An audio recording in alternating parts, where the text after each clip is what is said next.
Beer Fest. Yes, Beer Okay. Fest. But anyways, apparently, Jesus Christ. Oh man, that couldn't have been planned better, honestly. God damn it. I wish I could So, say that like I went to Google and was like, oh, it's beer league, but no, that's so, awesome. all right. So I'm finding out about this because I was like 2 years old when this thing happened. Sorry, just gotta wait for this page to load up because this is the great thing that you pay for with a free fucking podcast. Yeah. You're looking up Hands Across America? Yes. So, according to Wikipedia, Hands Across America was a public fundraising event on Sunday, May 25th, 1986, in which approximately 5 to 6.5 million people held hands for 15 minutes in an attempt to form a continuous human chain across the contiguous United States. Oh, okay. I feel like I did hear something about that at one point, actually. It goes on. Despite the claimed intent, there was never any realistic chance of forming an unbroken human chain from coast to coast, as hundreds of miles of low population areas along the route through the vast rural Midwest and desert Southwest would have required hundreds of thousands of volunteers and millions of dollars in transportation, provision, and coordination costs to keep the chain intact. Here, go stand in the woods. I don't want to go stand in the woods. Take the MREs and stand in the fucking woods. Fuck, there's a bear in the woods! Pause Stand, across America! stand in the goddamn woods. I don't care. It's Hands Across America. But there's bears there! It's gonna be corpses across America. Yeah, like, go hold hands with the fucking bear. There's one more thing in the list. You want to break the chain or not? I don't Their want theme this. song, Fleetwood Mac's "The Chain." You will never break the chain. It's like, So what did they do? Have like pockets of chains, or did they just like completely throw out the idea? I guess I don't know, man. Hands more or less across America in a patchwork pattern, but it was So- easier to just say hands across America. Here's the thing that pisses me off, though. So the event raised about $15 million for charities after operating costs. It's like, what fucking, like, all of the money that's raised should go to a fucking charity. Like, if you're doing a charitable event, all of the money should go to fucking charity. Yeah, I mean, operating costs should be something you sort of suck up because you decided to take on this cause to help them out. Like, why are you charging them for your services or whatever to help them out? Like, Yeah. that's a little self-absorbed, isn't it? Just fucking donate the money, all of the money, like you said. Yeah. So what if you don't profit on it or make money back on it? The idea isn't for you to make money back on it. That's not the goal. Yeah, like, that's not how charity works. Charity works the way, like, you raise money for a cause, you give that money to said cause to raise cancer awareness, find a fucking cure for something. You know, fucking St. Jude's, like, they don't charge families anything. They, fly their families in for kids that have cancer, give them treatments free of charge, put them up in a hotel or something like that, and just, they don't charge them for treatment. Like, that's fucking great, and I love that. Yeah. St. Jude, don't make it bad. So, in an unrelated note, I'm looking for a new podcast partner. If anybody's looking for a job that doesn't pay shit. If you have a Skype connection and a web camera, please apply within. So apparently there was also a band called The Outfield that opened for Night Ranger in Nashville in 1987. Somebody was pointing out on Twitter. He posted a picture of the shirt. It's called The Outfield, and I'm guessing the album was called Bangin'. It's just called Bangin' Across America. That's pretty awesome. All right. Giggity giggity. Yep. So now he's alleging that Jericho. Well, I mean, he probably did, to be honest. I mean, Jericho has admitted that Sebastian Bach is an influence of his, so it wouldn't be surprising if he's, trying to do a little nod Yeah, but to him. But it sounds like he's like outright kind of copying him too at the same time. So yeah, in a sense too. It's like, all right, Bach, you gotta. If you're gonna go after Jericho for something, like, go after something fucking recent. Like, don't go after him for a fucking tour name that was, from 2017.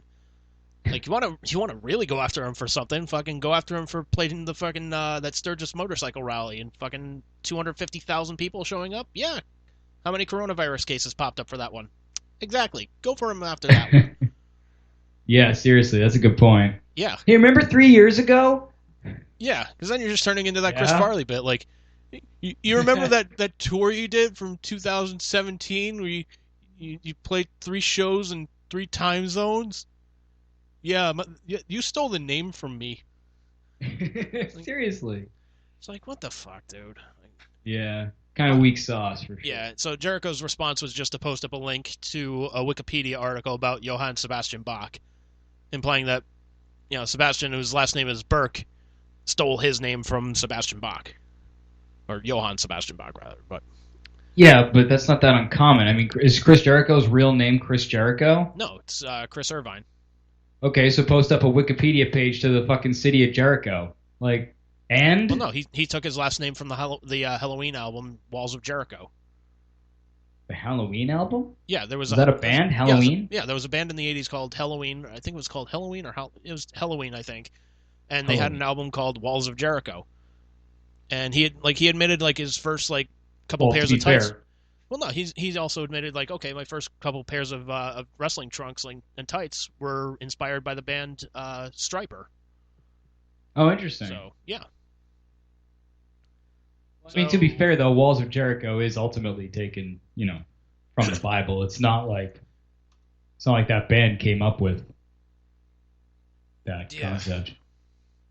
I'm just saying, for Jericho to call Bach out on stealing a name, ultimately, he's not going by his real name. So what the fuck does it matter? If that's the thing, when you're in show business, you pretty much don't use your real name. Very rarely do you use your real name. Like Bret Hart is a wrestler who uses his real name, but that's pretty rare. Yeah, Steven Tyler is not Steven Tyler's real name. Right, exactly. I don't remember his real name though. Steven Tallarico. Oh yeah, that's right, Tallarico. Yeah. Nikki Sixx that's not his real name. He wasn't born as Nikki Sixx. What a surprise. Yeah. Nikki Sixx with 2 X's isn't somebody's real name? That would be fucking badass if it was. I would never have guessed. But no, he took that name from some evangelical jackoff whose nickname was Nikki Sixx, and he's just like, well, fuck it, I'm going to add 2 X's on the end of the 6. I'm going to spell Nikki Nikki. There we go. There's a stage name. But yeah. Too funny, man. Yeah, you gotta love little rock feuds like this, especially You really do. Like something like this, it's kind of disheartening because it's like, okay, I like the both of you, but this is like seeing the stereotypical cat fight of 2 women just kind of pulling their hair at each other and whatnot. It's like, okay, it's kind of adorable in a sense. Or at least it's entertaining to sit back and watch the ridiculousness because it's so high school, because like you said, he's calling back to something that's 3 years old, and it's like, dude, get over it, man. Come on. Now, like you said, it's not like he doesn't have material that he could call him out on now. Yeah. So again, playing the fucking Sturgis concert. Right. I mean, again, you can, you mostly blame that on the concert promoters, the fucking the people going to this fucking thing, not wearing masks, not socially distancing, Smash Mouth. Yeah. It's ridiculous, man. Worst concert experience ever. I got a T-shirt that says, I saw Smash Mouth and I got coronavirus. Yeah. Radically honest. Was it worth it, really, to get coronavirus to go see Smash Mouth? It really isn't. I was looking kind of dumb with my finger and my thumb in the shape of coronavirus in my face. Jesus Christ. Fucking hate people sometimes, man. Or most of the time. Yeah, let's be fair about it. It's like, well, you can't tell me to wear a mask, that's my freedom. It's like, okay, don't wear a mask then. While you're at it, ignore all speed limits, don't wear your seatbelt, crosswalks people are walking in, just fucking run them over. Fuck it. Yeah. How far are you willing to go with this concept? Yeah. Because, hey, somebody gets in your way, you're driving down the street, fucking freedom. Right. Yeah. It's like Bill Hicks had a great joke about abortion clinics and pro-lifers being like, you pro-lifers, you hold hands, talking about holding hands across America, you hold hands outside of abortion clinics to stop people from coming in and whatnot. But if you were really committed to the pro-life thing, you would hold hands and gather around a cemetery. Yeah. No, she can't come in. It was too soon. She was 94 years old. No, it's too soon. There are options.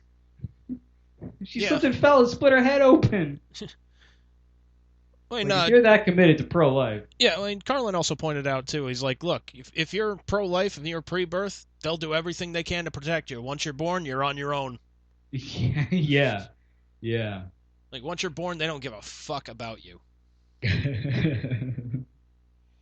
Man, I miss those two, man. Carlin and Hicks. Oh, Carlin would have a fucking field day nowadays.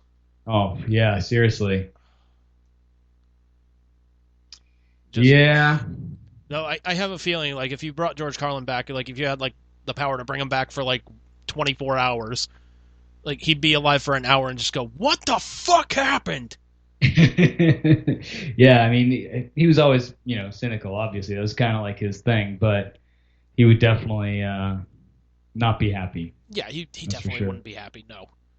And Hicks the same way, because he was very cynical too, even back then when, in the 90s where things were, now we look back at the 90s and are like, oh man, if only it were like the 90s, but, there's always something wrong, Yeah. So, but I'm sure he would look at it now and be like, sort of like you said about Carlin, like, what the fuck happened? Yeah. Did I leave a cigarette burning somewhere? Like you said about the LA riots, like, what the fuck happened? Yeah, like, just imagine, like, explaining to George Carlin that, like, okay, in the 4 years that Trump has been president, California's caught fire a couple of times. There's riots in the street because cops keep killing black people again. By the way, yes, Donald Trump is president. No, he didn't win the popular vote. He won the Electoral College, which, yeah, we still have that. Yeah. Eventually, he would just stop you and just go, what the fuck is this? Your Carlin sounds a lot like Pacino. Yeah, what the hell happened around here? What? Ooh. California's on fucking fire again. Who's counting these votes? Ooh. Gonna need some marshmallows. That's terrible. I'm gonna hang Donald Trump over in a helicopter over the fucking fires. And we'll have ourselves the biggest weenie roast of all time. Ooh, fucking Oh, man. Yeah. Well, like somebody pointed out, like just all like the shit that's happened in 2020, it just seems like the lyrics to like a really bad sequel to Billy Joel's song. Yeah. We didn't start the fire. Yeah, seriously. Or a country song gone really, really poorly. Yeah. Yeah. Like, just everything that's happened, like Billy Joel could like extend the lyrics and just make it the entire fucking album. Yeah, pretty much. 2020, the album by Billy Joel. Ugh.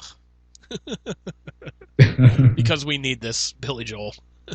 Yeah. Oh, man. You said you had some interesting news as well besides the Rock feud? Yes, besides the Rock feud, yes, I do have some interesting news articles. Interesting entertainment bits? Yeah, pretty much. Just bear with me 1 second. So, like, these things pop up with fucking ads and whatnot, so I'm just trying to stop that shit. Yeah. What is it that's popping up? You mean like looking up shit on Google? Well, no, like the actual news articles, like they have. I hate that shit. Yeah, you go to read a news article and it's got a bunch of ads and shit. Yeah, it's like what obnoxious. The fuck. Yeah, so try to take care of that. So, all right, I'm gonna have you pick a number between 1 and 4. All right, I'm gonna go with. I almost said 5 to be a dick. 3. Bruce, take your pill. All right, article number 3. Here we go. Let's see. Yeah, this came back in August, so whatever. Fuck it. But yeah, so a Swiss town was coated in cocoa powder after a factory glitch. The fuck? So there's residents of a Swiss town. This is on Huffington Post. This happened to. Let's see. Where is it? So residents of a Swiss town got a bit of a shock when it started snowing particles of fine cocoa powder after the ventilation system at a chocolate factory malfunctioned. This is the Lindt company. That sounds like my best day ever if I were in Switzerland. I'd just be